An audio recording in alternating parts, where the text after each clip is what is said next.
Few branches of science divide opinion as sharply as that championed by Professor David Keith. He's one of the preeminent geoengineers, striving to find new ways to combat global warming by altering the way the sea, the clouds and the atmosphere work.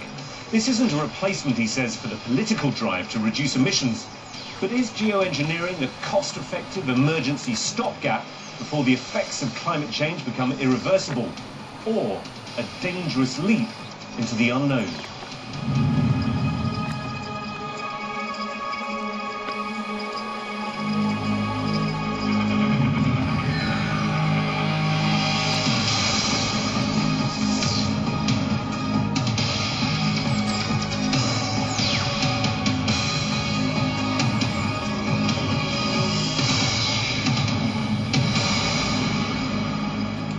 Professor David Keith, welcome to HARDtalk. Thank you. Great to be here. Thank you very much for being here. Let's start at the start. What is geoengineering? It's really two very different things, which have come under the same name, but have very little relationship to each other. One is ways that we would alter the amount of sunlight the Earth absorbs, and so cool the planet, partly offsetting the effects of carbon in the atmosphere, and that's called solar radiation management, or in some technocratic way, SRM. And the other one is to take carbon out of the atmosphere, so-called carbon dioxide removal.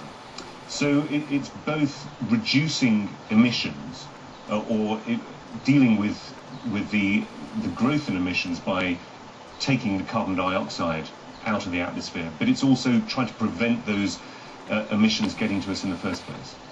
The thing that really is unusual and rightly scary is the idea that we can directly alter the climate by reflecting away some more sunlight. And that's scary because we have extraordinary leverage as humans. Our science technology, for better or for worse, has granted us that. So with very tiny amounts of money or effort, we could alter the world's climate by putting these reflective particles, say, in the stratosphere. And that has profound implications, right up to big geopolitical implications. Before we get on to solar radiation management, let me ask you about the carbon dioxide removal. A Royal Society report here in the United Kingdom back in 2009 said that no method of carbon dioxide removal has yet been demonstrated to be effective at an affordable cost with acceptable environmental impacts. And they only work to reduce temperatures over very long timescales. It doesn't sound as if at the moment it's feasible. I think that's exactly right, and I can say that both as an author of that report and as somebody running a startup company trying to capture CO2 from the air. So it's inherently true that anything you do, either to reduce emissions, which we must do if we want to avoid climate risk, because we must cut emissions around the world, or to take CO2 out of the air, inherently acts slowly because CO2 builds up in the atmosphere over a century. It's a long time scale. So how far are we away from some sort of technology which could do this in a way that is effective, is not too expensive, will work in a way that can be rolled out across the planet? So technologies for removing CO2 from the air, in this case I've got to speak as somebody running a small company doing that. I think there are small niche markets where I and some of my competitors might succeed soon, but I view our job as trying to build a tool which humanity may or may not use over the next half century. I don't expect to see really big application anytime soon. In that case, do you think it is more exciting, this other idea of solar radiation management, where you try and in some way reflect the sun's rays away from planet Earth? Exciting, I guess, is the word. I mean, it certainly presents more immediate security challenges and governance challenges in a way that's very different. Well, I want to come on to those, but I want to explore, first of all, the science of it, in terms of how it can work, whether it's feasible, how much it costs. Is SRM, solar radiation management, the path which looks as if it's more viable at the moment? No, I think it's impossible to say which is better. The fact is they're both different tools that we need to try and manage the overall climate risk, just as is cutting emissions. And there's no way to say that one is better. They do different things in the climate system in different ways. Explain to me, first of all, though, before we get into the pros and cons of it, how solar radiation management might work. So conceptually, it's simple. The Earth is in some kind of balance where we absorb sunlight and we radiate it away as infrared. And what CO2 is doing by warming the climate is making it harder for that infrared to get out. If you reflect away a little more sunlight by adding reflective aerosols, tiny particles, say, to the upper atmosphere. And how do you do that? You could do it with aircraft, for example. Doing it is probably not the hard part. You could use aircraft or other methods to deliver literally tons or millions of tons of very small particles to the upper atmosphere. One way sort of spraying them out at a high altitude. Correct. And one thing this does is to mimic what volcanoes do, at least in some crude way. So large volcanoes put sulfur into the upper atmosphere, and those cool the planet.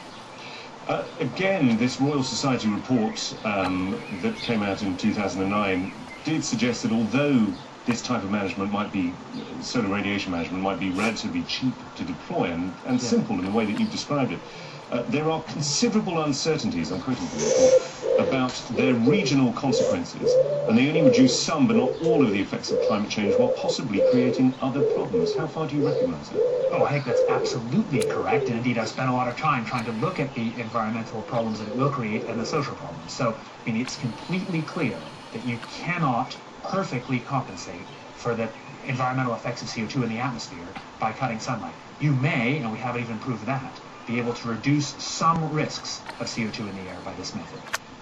Isn't there a problem, though, that you could end up with different effects in different parts of the world? I mean, you could, for example, find that although you're reducing the amount of sunlight and the amount, therefore, that the Earth is warming up, rainfall is affected in different ways in different parts of the world. Absolutely, and again, we've spent a lot of time looking at exactly that and publishing papers on that topic. Well, and what conclusions have you drawn? So the conclusion is that it's not exactly equal, just like climate change. So climate change itself, driven by CO2, is not equal. It affects different people, different industries, different parts of the biosphere in different ways, and so too, solar radiation management will not be equal. I guess the problem could be that if you ended up or a country ended up having a scheme whereby they had solar radiation management over their country, but the effect was that the country next door ended up getting a lot less rainfall, which is one of the feared consequences of this, then you could almost end up with a cause for conflict. Yes, I think this is precisely where the sort of hard geopolitical issues arise. I mean, to put it in a kind of crude way, whose hand is on the thermostat?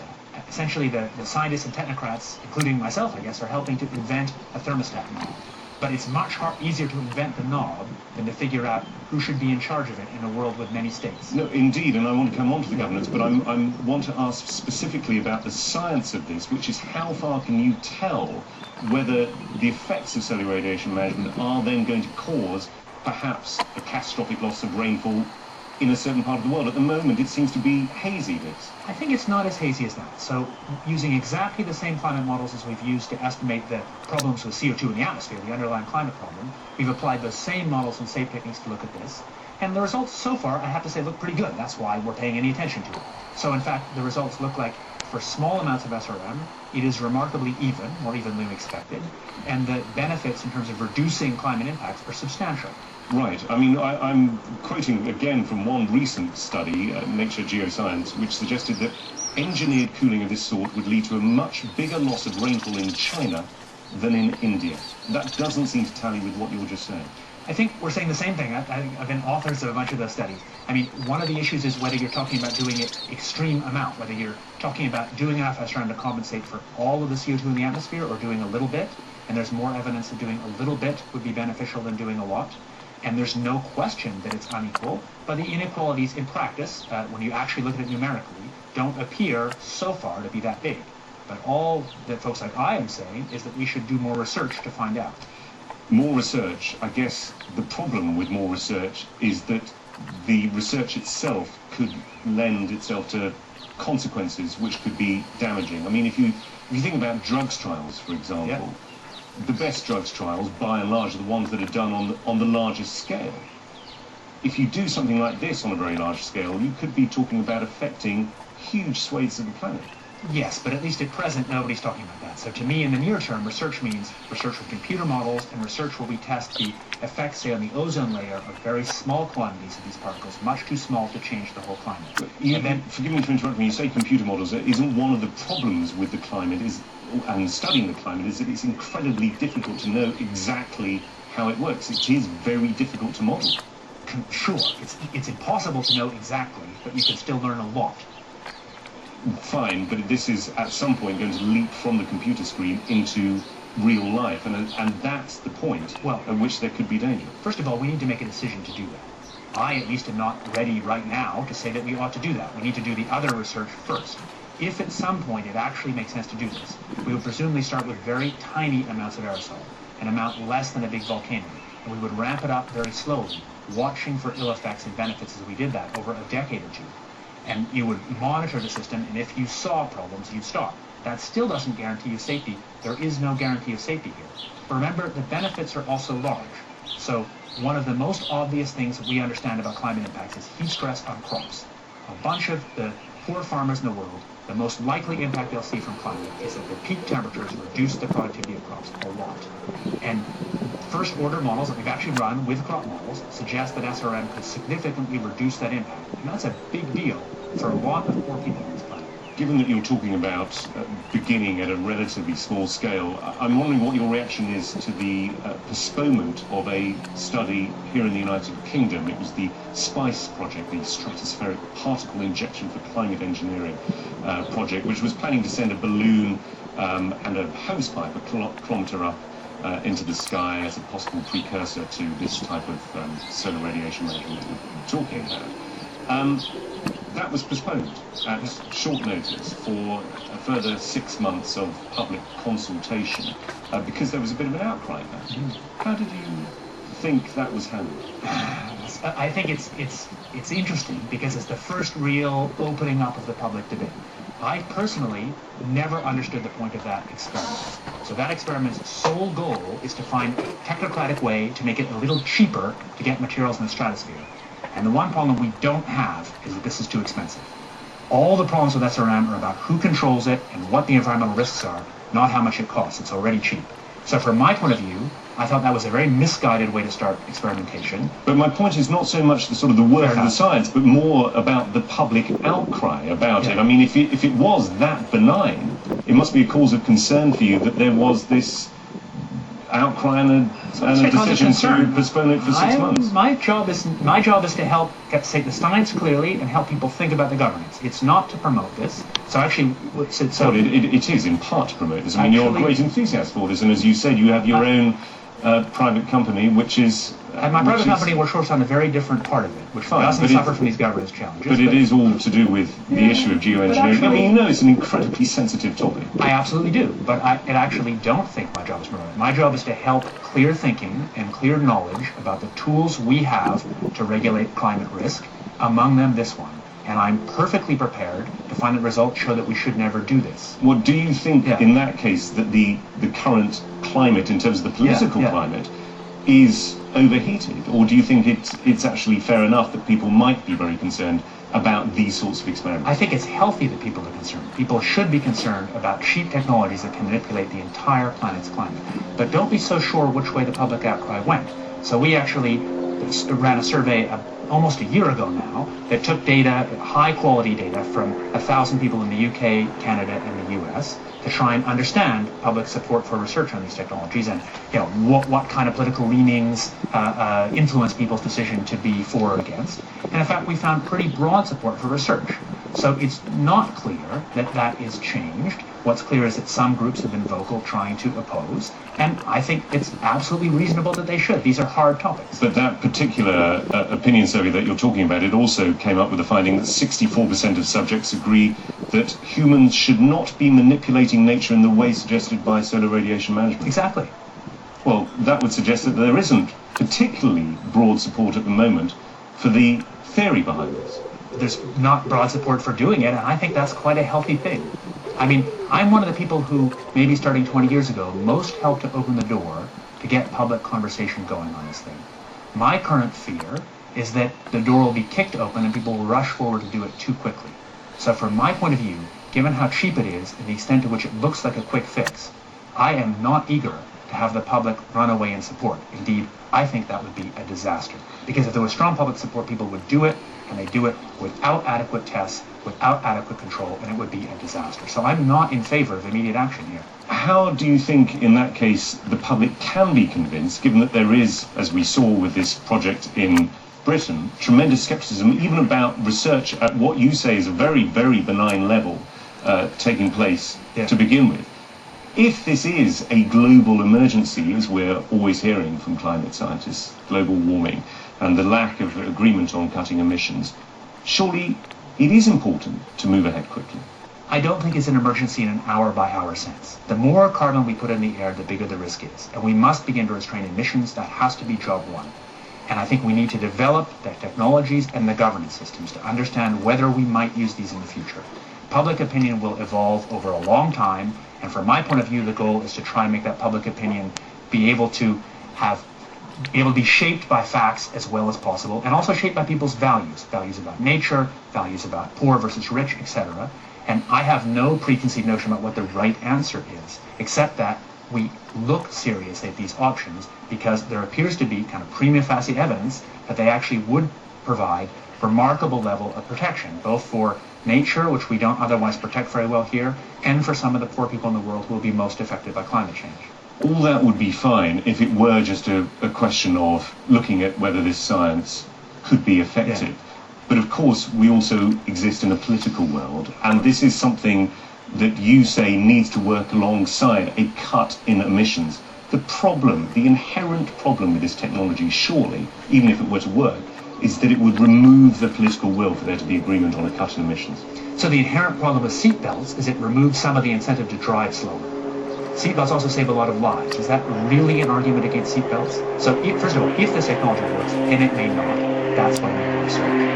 If it works, it will limit climate risk in the near term. It doesn't substitute for cutting emissions in the near term. Are you really saying that we should wish not to have a technology which limits risk? Is a very odd moral quandary. We have rich people. But forgive me for interrupting. Yeah. Your analogy with seatbelts sort of falls down on the grounds that there are laws to stop people from driving too fast. I mean, yes, of course, cars are safer with airbags and crash barriers and sidebar barriers and so forth. But there are laws to police that. The point about the cut in emissions is that there aren't laws. There is no agreement at the moment. There is repeated failure as far as multinational institutions are concerned in terms of agreeing that cut in emissions. You're removing the impetus, maybe not deliberately, but it is a side effect. So, first of all, there are some laws. UK has actually made remarkable progress in beginning to have laws that put a price on using the atmosphere as a waste dump for carbon dioxide. I spent more of my time in my life lobbying for laws on carbon dioxide than for geoengineering. So, let's be clear. But I think this moral trade-off is a very puzzling one. So, if it works, and again, we don't know it does, it provides some protection in the near term. And I think it is a very odd moral stance to say we should wish that such protection isn't available, especially we in the rich world, when the consequences will fall mostly on the poor. I can understand the moral case for it, but I'm talking about realpolitik here. I mean, when is a negotiation, in terms of very complicated negotiations between dozens, more than 100 countries, in terms of trying to get a global agreement, whenever is a negotiation going to be completed without that deadline hanging over them, people saying it is now or never, there is no plan B? The problem is you are, in effect, offering a plan B. Yeah, and do you think it would be moral for us to pretend it wasn't there? Our job as scientists is to say all that we know clearly and to be honest about the trade-offs. And the trade-offs are hard. We can't pretend to the public they're not hard. But pretending away that we don't have those trade-offs is worse than not. But you must, in that case, shudder slightly when you hear somebody like Newt Gingrich, a former Speaker for the House of Representatives, saying we would have an option to address global warming by rewarding scientific innovation, bring on American ingenuity, talking about geoengineering, stop the green pig. Of course I shudder. I believe I'm the one who introduced the term moral hazard into this debate. I'm terrified about this outcome. But that is not, in my view, a reason to be silent about the fact that there are methods that might actually reduce risk on a reasonable timescale. And the fact is that the reasons why people ultimately do or do not commit to serious action on cutting emissions are not simple. And there is no simple rule that says that just because this is true, people won't cut emissions. The opposite is also possible. People's reaction may be, if the scientific techno-weenies are so concerned about climate change and concerning messing with the whole planet, then we should take it seriously and actually cut emissions. You're chasing money, funding in part from Richard Branson, a $25 million pot of money that he's come up with. Are you slightly unnerved by the fact that Richard Branson himself, who owns the Virgin Airline Group, was quoted back in 2009 in the New York Times saying, if we could come up with a geoengineering answer to this problem, then Copenhagen, which was the UN conference at the time that was trying to agree limits on carbon emissions, wouldn't be necessary. We could carry on flying our planes and driving our cars. Of course. I think that's a completely naive statement. It obviously isn't real because anything we do to pull CO2 out of the air is going to cost a lot of money. And yet I mean, let's be clear here, you and your company are after Branson's money. The cheapest thing to do is to use the atmosphere as a waste dump. And if we want to stop doing that, we must have laws that restrict the ability to use the atmosphere as a waste dump. My question is, are you not concerned that you and your company, Carbon Engineering, is looking for money from people like Richard Branson? It's funded, I think, in part by Murray Edwards, who is a key figure in tar sands, which is seen as one of the dirtiest fuels on the planet. It is. Are you not slightly concerned about the people who you're getting into bed with?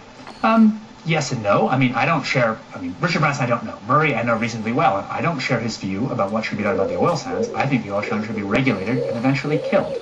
So do you not see, though, that these are people who see, perhaps, geoengineering as a quick fix? Of course, but I also work with lots of environmental groups. My job is to work with lots of people and try and be clear about I'm very proud of attempting to bring what may be a useful tool, only one tool in many, to manage the global CO2 burden, to bring that tool into reality. I'm completely proud about that, and I wouldn't take money from cheats and liars, but I'm happy to take money from serious folks who have a broad set of interests.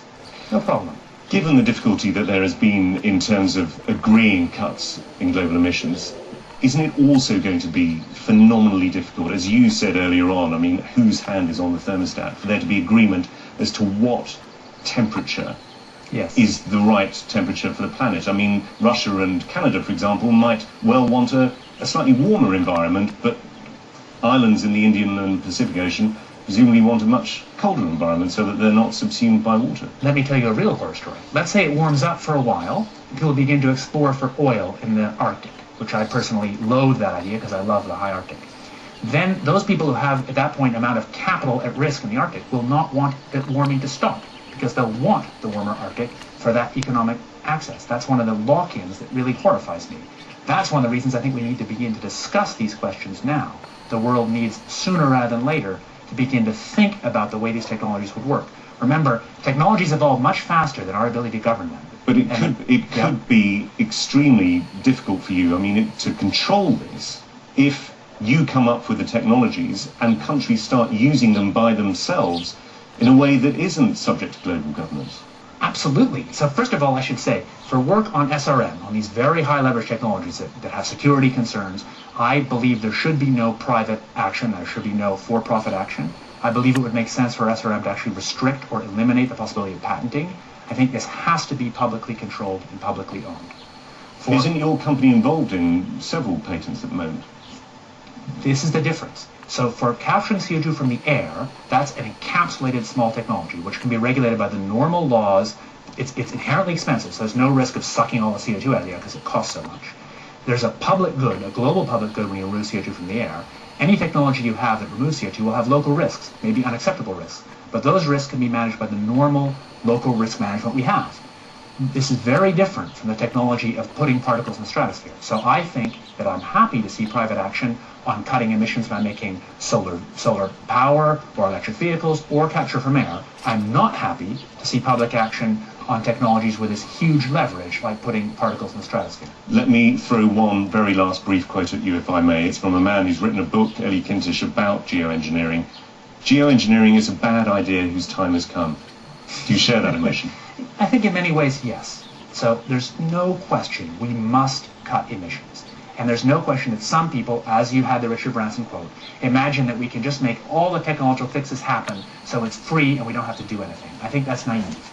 We must cut emissions, but we still might want technologies to manage the risk separately from cutting emissions. Professor David Keith, thanks very much for coming on HARDtalk. Thanks a lot.